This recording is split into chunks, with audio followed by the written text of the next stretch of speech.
I do not feel I have human suffering on my conscience. Last If I 30 have to seconds. justify, last sentence, if I have to justify what I have done throughout the entire of my career, I will say I have let women in desperate and difficult circumstances make a decision to do what they feel in good conscience is right. And we'll see where that leaves me in the future.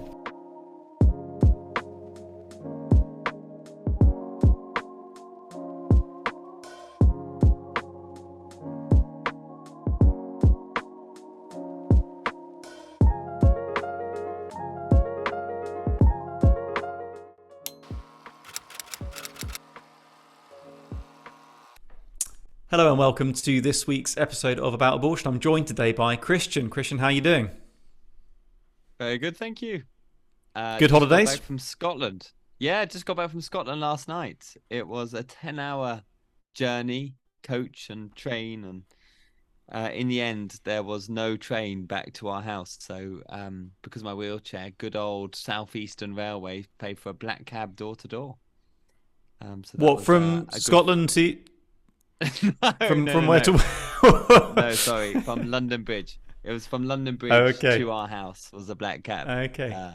A black cab from Scotland would have been impressive. So you didn't fancy the drive? You public transported it to Scotland and back? Well, we actually went to Carlisle. There was the wedding we were attending put on a coach from Carlisle to Stranraer. Oh, cool. Or near to a place called Portpatrick. And so that's what we did. And yeah, we took 2 out of 3 kids, and it was beautiful. So on one day we clambered down this little kind of to this bay with this kind of jagged, dark, rocked bay with this kind of cool Scottish water coming in and out. And we went swimming, and as we went out, there was a seal that joined us, which looks exactly like a Labrador without ears. So either, so I reckon they are. It could have been a Labrador without ears. I mean, did you check? Yeah. I didn't see anyone like in a Barber jacket, like waving profusely saying that's my dog. Besides, they may not want to declare themselves, because obviously it leads to the question of who cut off the ears. So there could have been an owner in one of the crags nearby that we didn't know about. And maybe wrong of me to assume it was just a seal. I mean, I haven't seen a Labrador with a little flipper before, but I'm open. It could be a controversial segue from here into what we're going to talk about today. Just because it didn't look like a regular Labrador doesn't mean its nature and value is different from a regular Labrador. Well, I would actually argue whether it was a Labrador or not is not in question. The question is just who decides whether that Labrador is valuable or not. Well, even if it has you're clearly ears still reeling. No, you're still reeling from. You're clearly still in that headspace. Today we're talking about your debate with Furedi. And I think people have had a chance on this podcast to catch up with that. If you haven't listened to that, watched it, please do go back and see it. We're going to play a few clips here and there during this conversation. But Christian, thanks for coming on, because I really wanted to obviously tear it to shreds, and it's great to have you here in order to be able to do that with your live responses. All seriousness.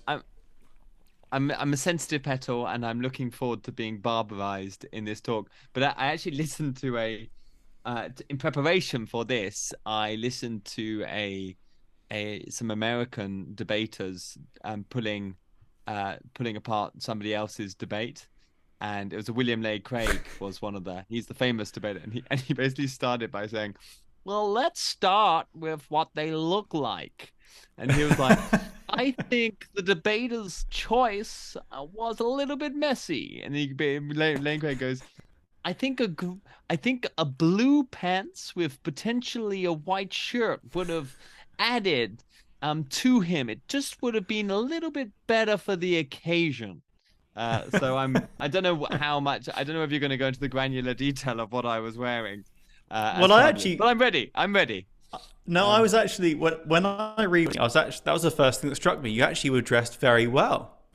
You came across very well. I don't know if you got any assistance in scrubbing up so smartly. I don't know if there's anyone assisting you in the background there. I have to, yeah, I have to give credit where credit's due. Having a wife that cares about my appearance and lets me know when there's bolognese in places it shouldn't be is obviously of great assistance. I did forget my belt, which I was worried about. At some points, I was, Okay. I thought the worst could happen, but by the grace of God, I needed the Scottish belt team basically to help me in that Yeah, situation. they're listening in. Hopefully, some of them, the Central Belt team, do send us a few extra belts. That'd be helpful.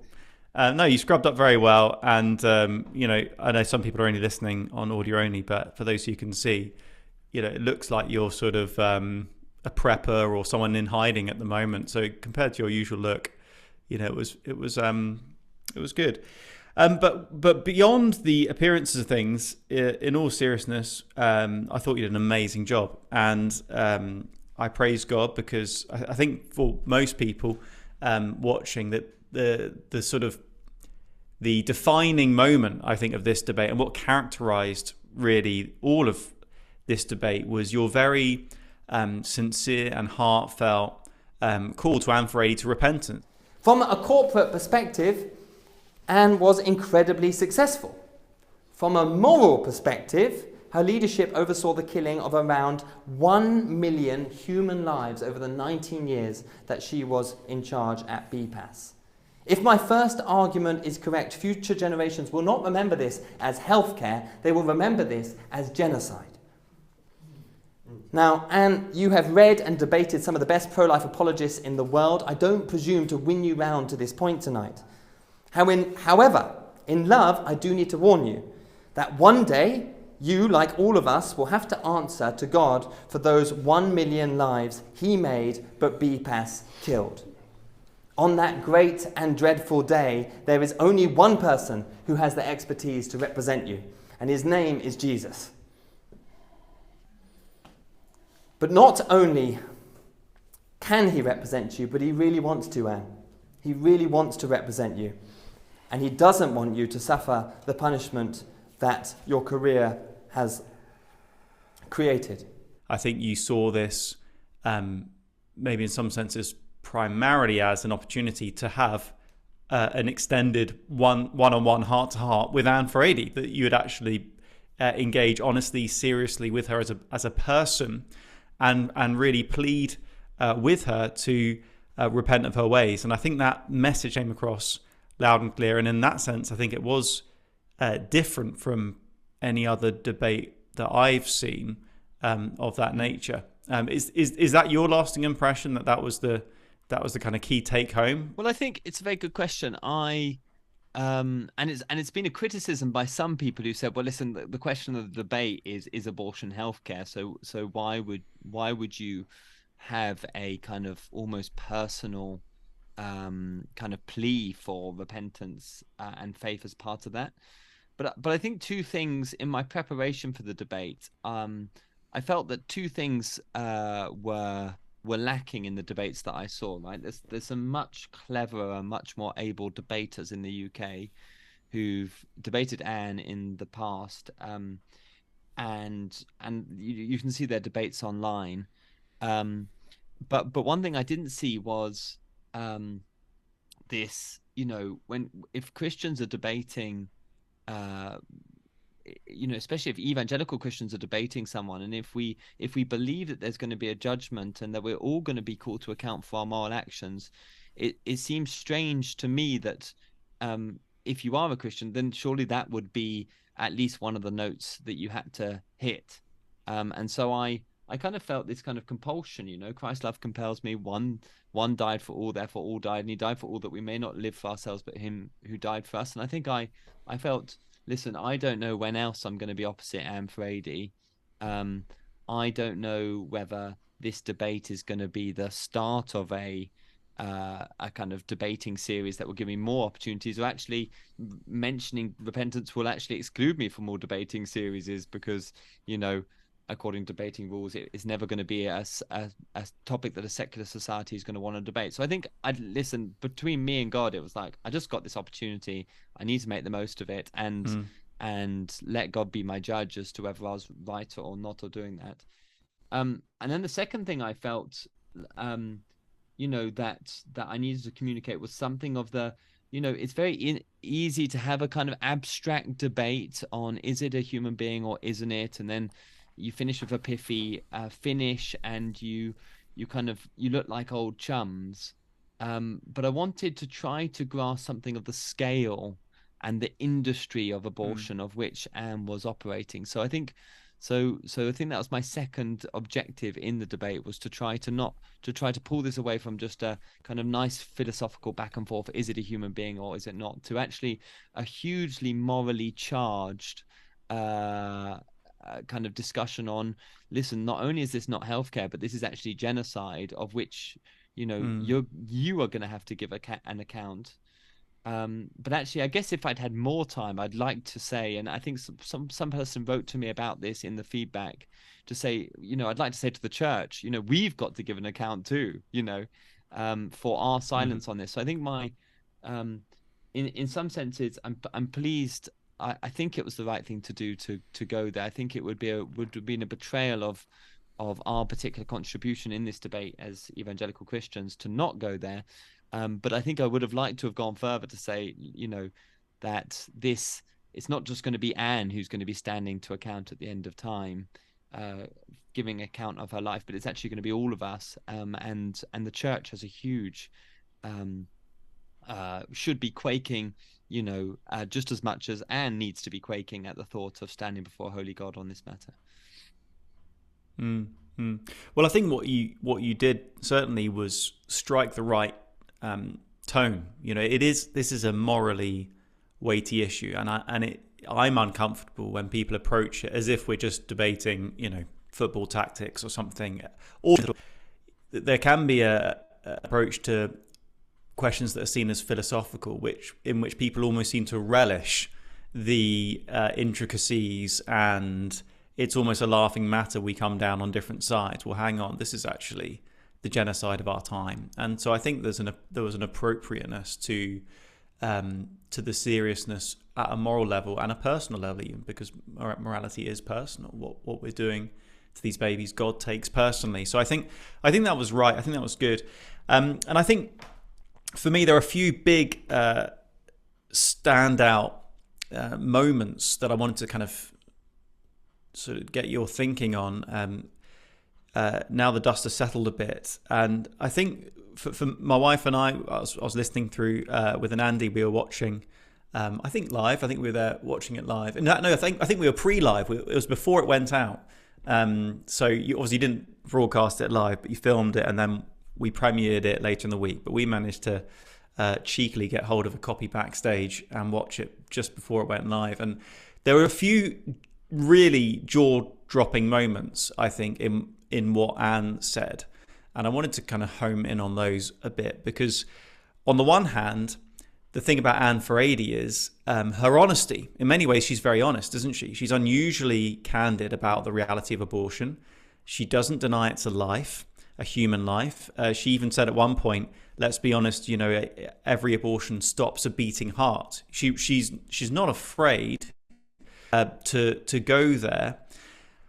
And she also spoke quite vividly at one point about ending the life that you can feel moving around inside of you. So she unlike some abortion advocates, she doesn't try to pretend there's not a life there.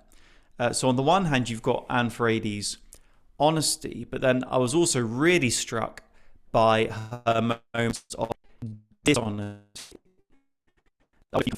Noticed those as well. So, for example, she referred, although she in some breaths can say what abortion is in quite honest terms, there were other moments in which she said, well, look, all we're doing is what's been done for hundreds of thousands of years, just bringing on our period. I don't know if you remember that, but she was willing to, in a sense, change the rules of honesty. I'll come back to that in a moment, because I think what she was really doing, I think the essence, if the sort of defining characteristic of your approach was a heartfelt call to repentance, I would say Anne Furedi's approach was the setting forth of a different religion, actually, with its own set of terminology, its own set of rules, its own authority concepts. And within that worldview, which we'll come on to perhaps later, I suppose it ultimately doesn't matter whether you call it bringing on your period or an abortion. The point is, it's what the woman feels she wants or needs at that time, and that's the end of the story. So yeah, do you think Anne Furedi was honest and truthful with you in that debate? Do you think she is knowingly deceiving, or do you think she's just it's just a different set of affections, and just what she values is to be found elsewhere? I think it's a very good question, and I mean, the first thing was I was genuinely grateful to Anne for accepting the offer, right? You know, I went out on Twitter and I invited lots of people to come to the debate, and one person kind of censoriously put my invite on Twitter and said nobody replied to this with her reply, etc. And so I went to Anne and I said, Anne, literally words on the tweet, which I was very happy about that pun, that nobody, you know, people don't want to debate me here, and she said, no, I'll debate you. So she's kind of an advocate of free speech and fair debate. So on the one hand, I kind of see that there's this kind of strange integrity to her, and then we also meant that the debate could move much more rapidly than if I debated one of her former colleagues, because she acknowledges the humanity of the unborn child from the off, you know. Yeah. So I think there is an integrity to her, and she's willing to talk about abortion procedures, and she's very likable and amicable, and she's kind of, you know, there are multiple points in the debate where she said, oh, good point, or yeah, that's really interesting. You know, it's almost like she went further to build a common ground with me than I did with her. The question being, you know, is the motivation behind that just a kind of the result of just not being moored to, you know, a kind of definitive religious system, or is it a kind of deliberate, you know, chummy, but actually I'm kind of siphoning off your moral value as you speak, and I really don't think I'm in a position to be able to I don't think I can discern the truth on that. I actually thought in reflection, and this was one of the people who attended actually made this point, which is I think her ultimate position was almost hiding behind women. It was like, you know, she was saying, I'm going to empower women to do their, you know, I'm not saying that they're not human beings, I'm not saying that they're not valuable, but ultimately I'm going to allow women to kind of make that decision. And I don't think I fully nailed that. I don't think I fully destroyed it. I don't think it's kind of the fact that somebody else had to kind of point that out to me shows that my mind was going in overload, and I only kind of clocked that almost a day after. But really, I think what she's doing is kind of like the worst kind of totalitarianism by proxy. You know, it's one removed. Yeah. You know, it's like, I'm not, you know, and so I think she was able to you know, kind of come away from the debate kind of being like, look, I'm not a bad person, I'm actually enabling people to make their own choices. And it's kind of, she was able to kind of position herself one step removed from the what I was trying to was trying to link her to, which is the intentional killing of over 1 million human beings over a 19-year period.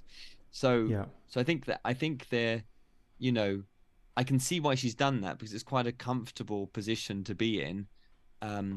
What I would have loved to have got to, if I'd been quicker in my mind, etc., is to be like, hiding behind a woman is almost, it's almost like you're a hostage. You know, the woman is hostage, and you're kind of, Yeah. you know, behind them, and that's no stronger a moral position than actually being the one doing the killing. You know, Mm. but I kind of never really got there. But yeah, I mean, there is some people I've spoken to have concluded, you know, this is um, you know, world class deception, world class getting you on side, but actually selling you a different religion. I guess the other end of the spectrum is this is just involuntarily the result of what happens if you are, you know, part of the kingdom of darkness, as we all are until Christ, you know, opens up our eyes. So, Mm. yeah, I feel like I can't say for sure, but certainly in our interactions in our own countenance, I did, you know, all I can repeatedly say was there's a strange integrity. You know, Mm. she was actually opening up to me about stuff and her life, and you know, her frustrations about various things just before the debate. And it's like, you know, I didn't get the impression that she was doing that with some overriding strategy No. uh in mind. But you know, I could, you know, I could be just on the in the deceived category, who knows. um, No, I think that's a helpful response because ultimately we don't know. You know, the heart is deceitful. Who can understand it?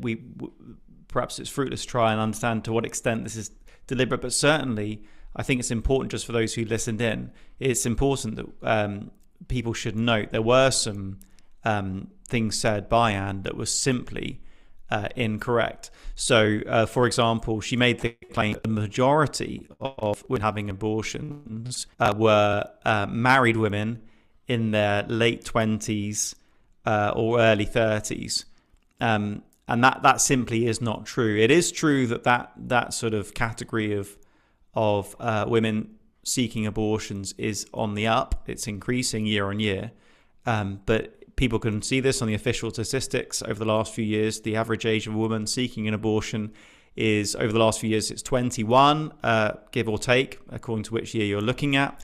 And 80% of women having abortions are single by their own self-definition. So that was simply untrue. Now, whether she knowingly lied, I can't prove, but I think there was a sense at times that that she was seeking to cover the tracks of the abortion industry. Another point at which I wondered about this is a bit of a jaw-dropping moment, was when she claimed that women were fully informed about all the risks of pills by post abortion. mm. I don't know what you made of that claim, Christian. She sort of gave the impression that why would the abortion industry ever seek to mislead? We're totally upfront with all the side effects, and women know all the risks going into that stuff. Because you've looked into this stuff a bit. What's your response to that?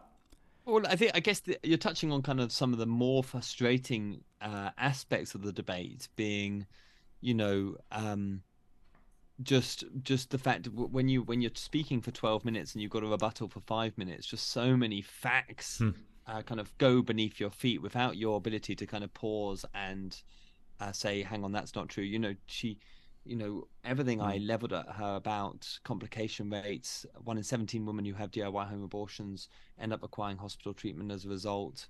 Links between abortion, preterm delivery, placenta pravia, and breast cancer. You know, she kind of just swiped them aside with one, said, well, listen, I've heard these before. But she never really dealt with them to say why they weren't Hmm. true. So I think there was a kind of um, there was a sense in which she was kind of covering the tracks of her in her previous role. And of course, there is an argument to say, listen, it's always in the interests of clinicians to make patients fully informed about the procedures that they're going on. But the fact that the abortion industry, it's the information that they are giving is vastly out of date, vastly optimistic, and often generated by other members of the abortion industry, was again just something else that was never fully elaborated on, I'm that's probably almost a separate debate in and of itself. You know, the Hmm. links between the abortion industry and the tobacco industry, and how um, ideology and profit, you know, do drive science. I mean, take COVID as a good example of that. But I don't. there's just so much that kind of wasn't bottomed out. I guess what surprised me as her debater is just how little she really said in defense of these allegations. You would have thought that I would have thought if I'd been debating me and if I'd read some of the stuff that I'd written, which would have literally taken half an hour, I would have been like, right, I'm going to destroy this point and this point with my own science at the very least. The fact that she didn't even attempt to do that, I thought was surprising, and potentially kind of just shows, we should be nailing these points.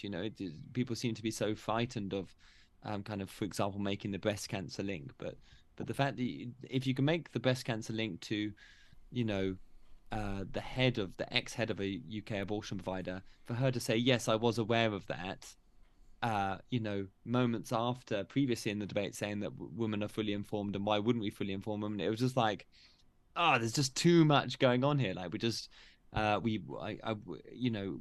really want to kind of follow some of these threads, to where they lead, because it was a kind of constant, surface level answer, but just dig down a bit and you're like, hang on, what is the truth here?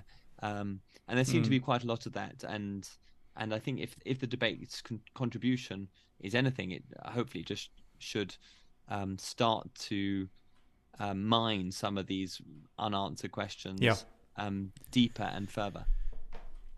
Yeah, and that's absolutely why I wanted to do this, because I think really this debate touched on so much, which I want to encourage those listening in to try and get to the bottom of some of this stuff. Obviously, within a debate, there's only so much time, but I think what it brought to the surface was some really important things that we need to understand deeply and thoroughly if we're going to hold firm against the tide of our culture. I think one thing that you mentioned already, but we could just explore a little bit more, is this way in which Anne Furedi seeks to hide behind the women. And I think that's very well put, because when it comes to the health impact of abortion, the honest truth, and I think this explains maybe some of her unresponsiveness to those allegations. When it comes to women's health, ultimately Anne Furedi's response is, well, even if abortion is bad for their health, it's got to be up to them, a bit like smoking or drinking. At the end of the day, she would probably say, well, yeah, they shouldn't be lied to. She'd try and uphold that principle. But ultimately, if they want to do something that damages their own health, that's got to be their decision.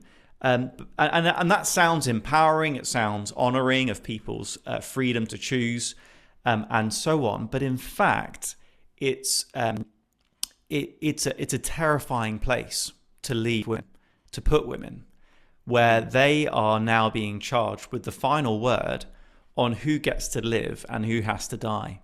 I came across a quote, I think, again, this is during the lockdown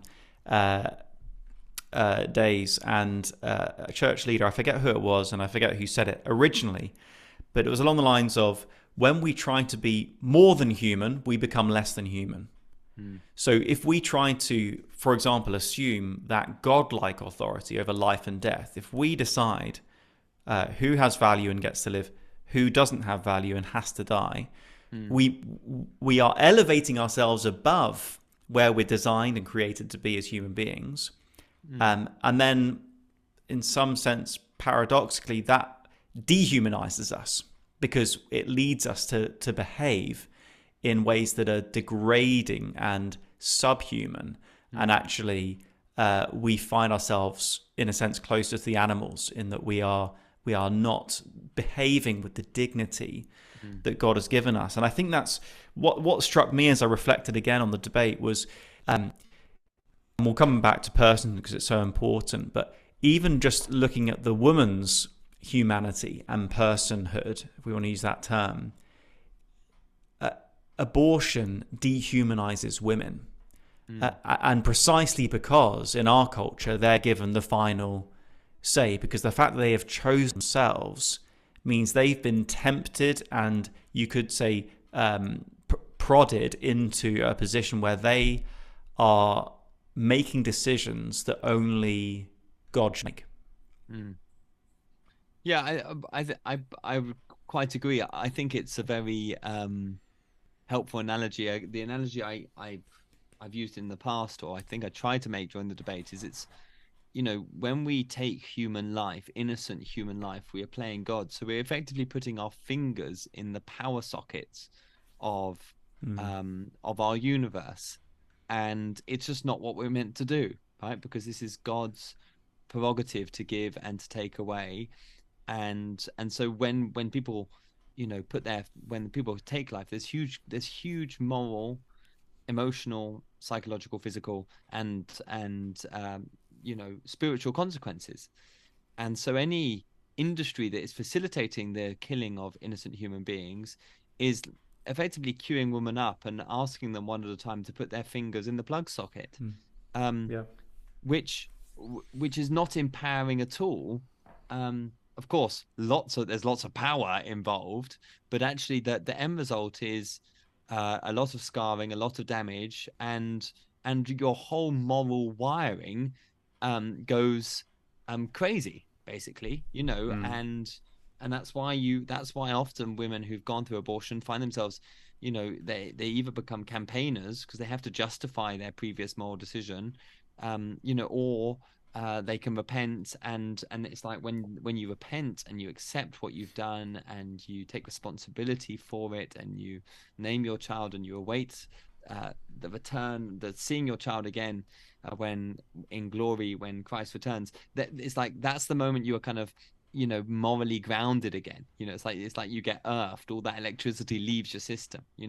So I think from a moral perspective, it's like that's just not a tenable moral position to be actively requiring women do that. And if it turns out that in the process of requiring them to do that, you're either not giving them the whole picture as to what they're doing, or you're actually deliberately misinforming them, then of course the moral culpability becomes even greater.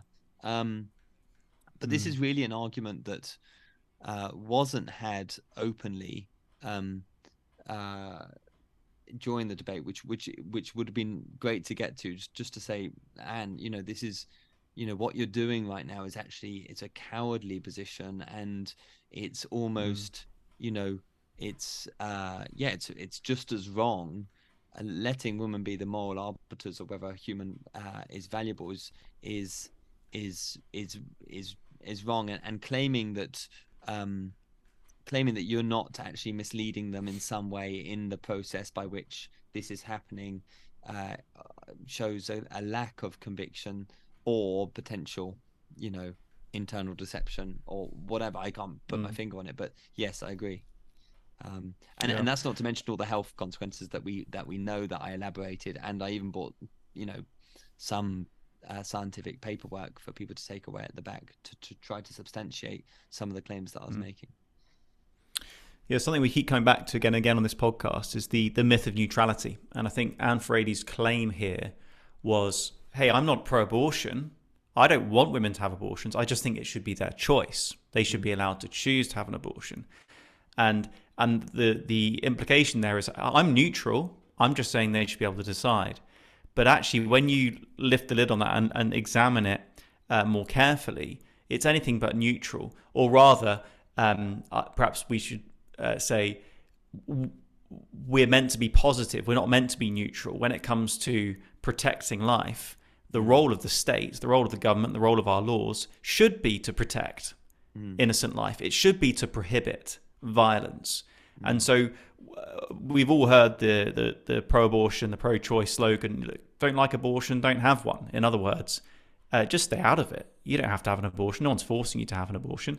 But if I want to have one, just let me. Which sounds great until you remember that innocent people are being killed. And the laws should protect those people. For the state to take its hands off and say, hey, we're not going to legislate to say that the unborn is a person. Each individual decide, well, that's a negligence of their duty to protect. Their God-given mandate is to punish evil and to promote good. And that's why they bear the sword. And so for a state to say, we're just going to retreat from this and let everyone decide, actually is an egregious dereliction of duty. We watched on our holidays recently. We watched a bit of Bluey. Have you seen Bluey, Christian? Yeah, the Australian dog. Yeah, The possibly the best children's the TV last out at the moment. the last marital heterosexual kids program in existence. Yeah. It's beautiful. It's beautiful. My only criticism is Bluey's dad, I think, is just like a full-time brilliant Oh, I dad. know. He never seems to go to work. He's I know. like compare me to Bluey's dad, I know. and I'm like the worst dad ever. Because when I my know. kids come in, I'm like, get out, I'm working. Like, whereas Bluey's dad's like, oh mate, this is a game. I'm a robot. Gonna come get you, Bluey. Gonna come get you. And then he'll do it like half an hour break in the middle of his working day. Very creative. It's almost, Endless energy. yeah. No, it's inspiring. No, Bluey is genuinely one of the best kids TV shows out there at the moment. No, it's good. I've been trying to be a more attentive and fun dad as a result. But there was one episode which really was good fun. It was quite tongue in cheek, some parenting book, which you just need to let your kids decide. Don't tell them what to do. You just let them decide. They know best. Let them make a decision. So of course it's bath time and it's coming up to bedtime, and he realizes he can't tell them to get out of the bath. They have to decide. So he's trying to point out stuff like, your lips are going blue and you're shivering and stuff. But you decide. I trust you to make the right decision. And of course it ends badly. But the point is that parents. For a parent to say to a bunch of toddlers, hey, you decide, it's not for me to say what's the right course of action. It might at the surface sound empowering, but in fact it's a dereliction of duty and it's dangerous. And that's not what we're not saying is that adult women or teenage girls are akin to children who can't make their own decisions, generally speaking. What we are saying is that the role of the state should be to legislate and to defend innocent people from violence. So this whole myth of neutrality is such a dangerous one, and it has seeped into the church. A lot of people say, well, look, I'm pro-life, but I'm not comfortable with legislating morality, our morality, not imposing our morality onto society. They don't share our Christian values, so how can we possibly want to create a law that bans abortion? It's a really important point that we need to get our heads around if the pro-life movement is going to advance as it should. But it also just shows that, like, once, it was men who debated the 1967 Abortion Act. It was men who approved of, our current abortion law. And then what happens next? It's like, this third sector arises to fill the gap, of the biggest one being, BPAS and Furedi, running it and growing BPAS over a 19-year period. And yet what's the heart of their morality? It's like, well, we'll just put it on the women, and they make the moral choice. And DIY abortion, which happens this lockdown, is further. It's like, well, we won't even do the killing now. We'll let them do the killing at home, So it's like this constant kind of, it's like the David Steele and others, they change the law, they hand it over to the third sector. The third sector appoints people like Anne Furedi, who then hand it over to the women to make the decision. And then, 60 years later, we're then handing it over to women to kill their own babies in their own homes, the very place where those babies are meant to be nurtured. And it's just this constant handing over, of moral responsibility, dereliction of duty, the duty of care. And it's just, the whole thing is just so lacking in responsibility, And then we come in and we say, actually, you shouldn't kill anyone. You shouldn't kill an innocent person at any stage between fertilization and natural death. And people come for us and say, well, we're the bigoted ones, but we're the ones saying, actually, we've got to take responsibility for this. That this killing is on our watch, that this it's been a dereliction of duty all this time. We need to put it right. We need to shoulder whatever burden it requires to put it right. And so this is kind of, what is required of us is almost a reverse. It's kind of not handing over responsibility, but taking responsibility where we have responsibility, and then giving the ultimate responsibility of who decides who lives and dies back to its rightful owner, being God. And so it's kind of this, we see in this kind of, in this ugly pattern, we actually see something of the solution of what needs to happen next. I think sometimes people want to make the claim that we're the ones being religious. We're the religious bigots, as you said. We're coming in with our morality, trying to impose it on others, whereas the pro-choice majority are not religious. They're not ideologically driven. They're just scientific. They just believe in human rights and people being able to do their own thing. And a bit like the myth of neutrality, it's a real problem if we don't even perceive what the problem is. That actually at heart, this is a religious debate. And I think what we see, especially with Anne Furedi, who as you mentioned, she's written on this. She's written a book, The Moral Case for Abortion. She doesn't shy away from the moral discourse. And in fact, what she did in that debate with you, I think, was not so much debate the facts and the science. You're broadly in agreement with that, although I think it's down the health impact and so on. But really what she was doing was setting forth an alternative religion, an alternative set of morality. I think what people need to see is that when it comes to abortion, it's not as though we're all on the same road and then we just get off at slightly different stops. We conclude slightly different. Some of us pro-abortion, but we're all trying to do the same thing basically. We're on the same track. That's not the case. What we've got here is two entirely different worldviews. It's not a battle between those who are being scientific and those who are being religious. It is two different religions warring with one another. And I think what we've got that Anne Furedi lays out really quite clearly, if you've got the ears to hear it, is this different religion. We could call it secular humanism. We could call it the religion of self. We could call it individualism, whatever it is we want to call it. Whereas Christianity, in very simple terms, at the top, God is God. Salvation is freedom from sin and from the wrath of God against sin and from judgment to be with God in eternity. And people are creatures made in his image. They're no more, they're no less. And God writes the rule book. He decides what's right and wrong. In Anne Furedi's religion, all those places are filled by different things or ideas or entities. And so instead of God being God, the individual is God, self is God, I am God of my life. And in terms of what is salvation, well, salvation is being free to do whatever I want to do. That's my liberty, is as long as I'm in charge of my own destiny. And she actually talked, I don't know if you remember, about two sort of things, bodily autonomy and essentially life autonomy. It's up to me what happens with my body. It's up to me to dictate the course of my life. That's the good life that I'm pursuing and should be able to pursue. And then as to what human beings are, because what's worshipped is the self and is autonomy, freedom to do whatever I want to do, what we worship is what we become like, and what we worship defines who we are or what we think we are. And so what defines a human being in Anne Furedi's world, or a person, is someone who actually can choose. Therefore, if you're not at the age where you can choose yet, well, you're not really a person. You're not a human being.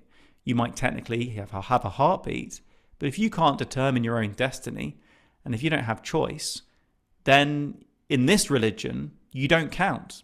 You're not really a person.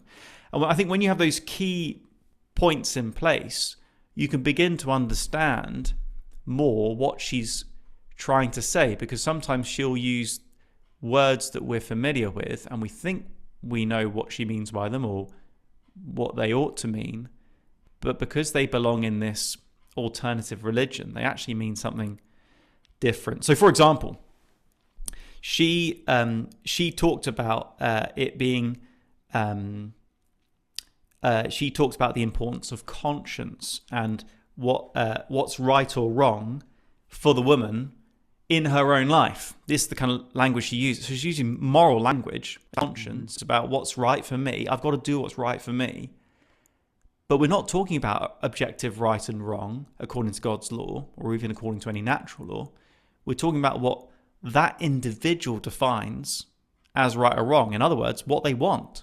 And that makes it right, because that's the religion of self. Or another term that she used was responsibility. Being responsible, making a responsible decision. Now, under God, we know we have responsibilities before God, but when she's using that word, she's talking about responsibilities to yourself, doing the right thing by yourself. And then the other example that really struck me was, and I think she even pointed out the sort of parallelism here herself, if I remember correctly.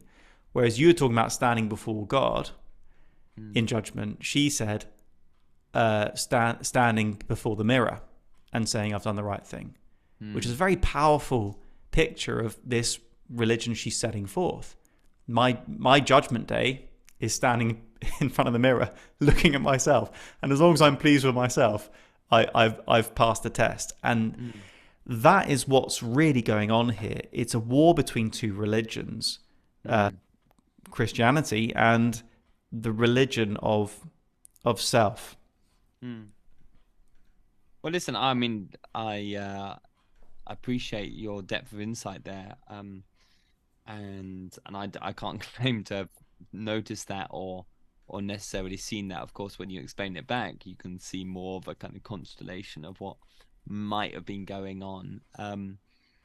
But I guess, if what you're saying is true, it's kind of and you basically have to fight this with Christianity, and actually there's another route to the same point, which is, you can't really make an argument for the value of an unborn baby or any human being, even outside the womb, without you can't be an objective value without going upstream and discussing matters of ownership and value givers, because ultimately for Anne, value is a kind of, a commodity, like a kind of stock market that fluctuates depending on if the child is going to ruin the woman's life or improve it or enhance it. It's kind of, its value changes depending on circumstantial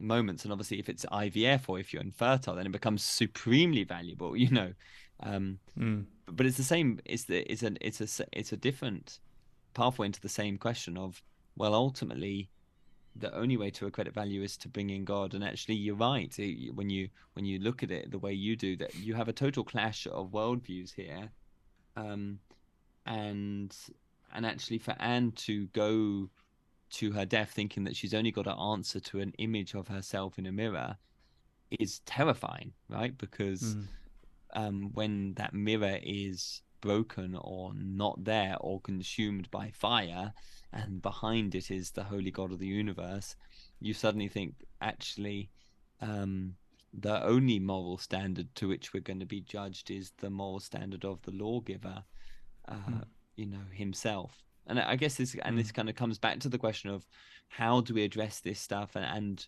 should we be, what does the future of pro-life apologetics look like in the United Kingdom? And the more and more I guess we talk about it and discuss it, it's, in an appropriate way, Jesus and the Christian faith have to be a part of that discussion, because really they provide the underpinning for everything else. So I think you're right. The fact that it'll be interesting to, it'll be slightly boring debate, but actually it'll be a very helpful debate to kind of almost start by salvation. Contender one, what do you mean by that? And Furedi, what do you mean by that? Spirituality, judgment, please define these terms, because actually I think we almost spend too much time chatting without establishing actually what radically different worlds we're living in, and what different worldviews we have. Yeah, I think that's right. I think that's something you did address really well in responding to her response to repentance. And it doesn't work like that. It's not about what you think or feel. It's about what God says. And I think it does come back to that. I mean, we're wrestling with this a lot at the moment. We're trying to think, as you say, how do we engage in a front-footed way in this debate? And I think, again, Anne Furedi is a great sparring partner for this, because in many ways she's unusually honest. She says, look, I could acknowledge it's a human being, but for me, she says, it's about who decides the value of that life. And she's absolutely right. Ultimately, this is not a scientific debate. It's a debate of who gets to decide the value of someone else's life. And that's a supremely theological question.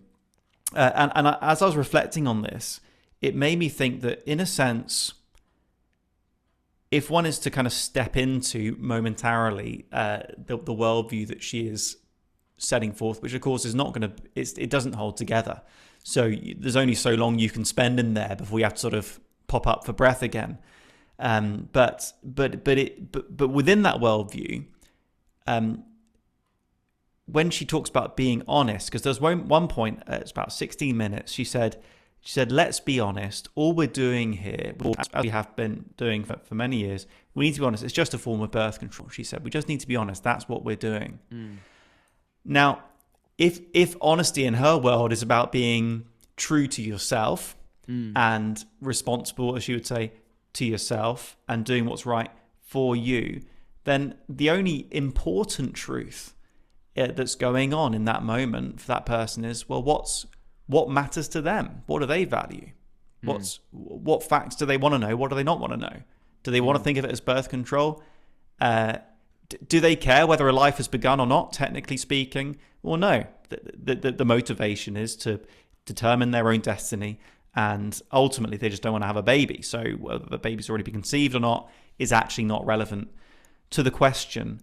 There's a sense in which I think we need to get under the worldview of the people we're speaking with, and see where these different ideas are springing from, and see what is the root really, what's the critical thing. And I think you're absolutely right. It is ultimately a theological question. I mean, I think perhaps the starkest, the biggest jaw drop moment for me was she made the claim. She was talking about autonomy and morality and so on, and she made the claim, we do not sacrifice people. She was talking about, it wouldn't be right to sort of take you, Christian, and sell your body parts and whatever. And she was saying we don't sacrifice people for other people. And of course, that's exactly what is going on in this child sacrifice of babies in the womb. It's precisely that. It's sacrificing people for certain goals on certain altars to certain false gods. But of course, if you've got this new religion where you've decided that actually, unless you're a self-determining human being with the capacities to choose and whatever, well, you don't count as a person. So within that worldview, you've decided these are non-persons. But the reality is they are people and they are being sacrificed. And so this is I think, and I'm just sort of thinking out loud here really and grappling with this, but I think this is where we need to go increasingly in our and I think your debate was a massive leap forward in that for us, in that you were very clear about the authority of God over life and death, the importance of coming judgment and repentance. And I think that if I would say that where we began really, I think the unique and helpful and significant contribution of this debate was to move the ball down the pitch in terms of, no, this is a theological question. This is a question that touches on the ultimate values and convictions of our society, and ultimately it is a war of religions. Well, my recommendation, Dave, is I think you should debate Anne Furedi, over the next year or so, and because I think we need to see some of these points bottomed out on a deeper level, and we need to I think the public people in the UK need to see that this is a different religion, that this is not, as you said, we're not just on the same bus route, hopping off at different stops. And going back to Anne's strange integrity, I genuinely believe we loved her, and I genuinely believe she felt loved, despite our disagreements with her. And it's probably an invitation that she may actually accept. But even just, Anne as a prototype of other people, I think we need to, I'm interestingly, I wonder whether if you sat people down and say, can we talk about our different theological different theological undergirdings? People are like, well, I'm not a theologian, I'm not a Christian, why would I do that? But actually, by challenging people specifically on the abortion debate, I think we can gain entry to talk about all kinds of subjects relating to it, and we can prove some of these points to unwitting audiences who think that they're coming to a simple question of, is it a human being or not? But actually, in the process, we're exposing their idols, we're exposing their worldview, and we're calling people to a new and better reality, be it submission to the lordship of Christ. And I really, I hope that actually this debate will be a step forward, and something that we don't end up going back on. That actually this is a stepping stone onto more bigger and better debates with cultural leaders and industrial killers, and that's ultimately the two in some peculiar way are one in our current culture, because it's the people who are so kind of in the steering wheel of culture are so embedded to kind of death cults, that I think we've got to, we've got to, if we don't debate them, who will? Yeah, I totally agree. I think this is in our day and age, it is these great moral questions, these great controversies that give us access to people's worldviews. You ask people, it's the classic thing, isn't it? No one thinks they have an accent; they just think other people have accents, and it's like that with worldviews. So often we get people saying to us, "Well, you're coming with your religion, you're coming with your ideology. We don't share your views," as if they don't have religious views themselves. As if they don't have ultimate values cherishable, as if they don't have a set of rights and wrongs, even if they are relative, etc. But yes, I think engaging on these issues is a great opportunity, not just to speak justice, not just to see lives saved, but to proclaim the gospel in a way that really is culturally engaged, it's relevant, and actually makes sense, and actually gets to the heart of people's heart affections. And it's very interesting how the Lord Jesus so often, rather than tiptoeing around the moral issues, the personal issues, the controversies of the day or of the individuals he was speaking with, he so often used those as the sort of materials, as the building blocks for a conversation about ultimate reality and about the gospel. So, with the woman at the well, with the two brothers squabbling over the inheritance, he didn't just kind of avoid that and preach an abstract message that didn't touch on those things, but rather he said, look at what's really going on here. He went further. He didn't just meet them where they were at. He'd say, okay, you want to talk about inheritance? Let's talk about greed. And he goes there. And that, I think, is where we need to be going increasingly as the people of God in this generation. We don't want to do less than speaking about the moral issues, but we want to do even more than speaking about the moral issues, because they open up this window to people's ultimate affections, their view on reality, and because we have the Spirit of God, we're able to make judgments about all things. We may well often find that we understand other people's worldviews better than they understand them themselves.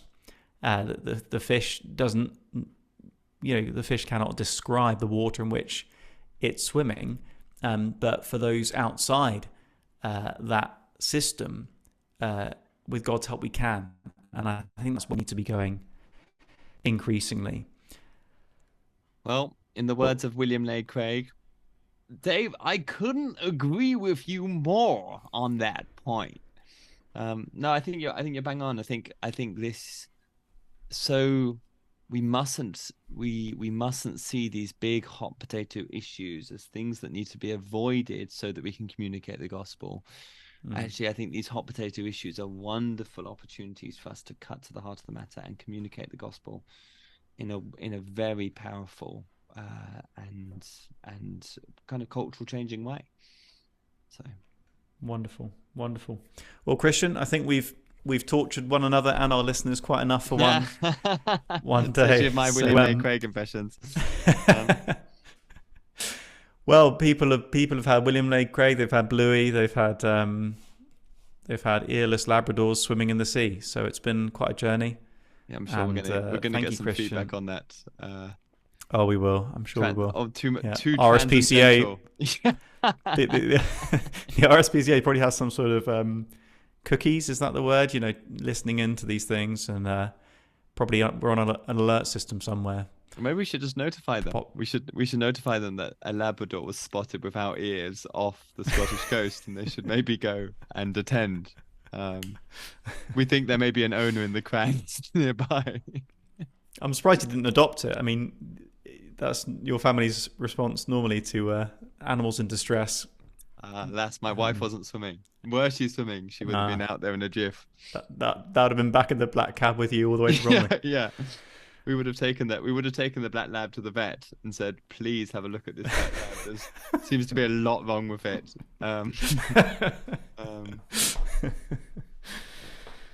Wonderful. Well, thank you, Christian, as ever, for your time, and thank you for all you did at that debate. God bless you for your faithfulness, and thank you everyone for listening in. And once again, please do share that debate with others, and if you think it helpful, also share this kind of post-match analysis, just seeking to take further some of the things that came to the surface there. Thank you so much. Have a great week, and hopefully we'll see you again next week.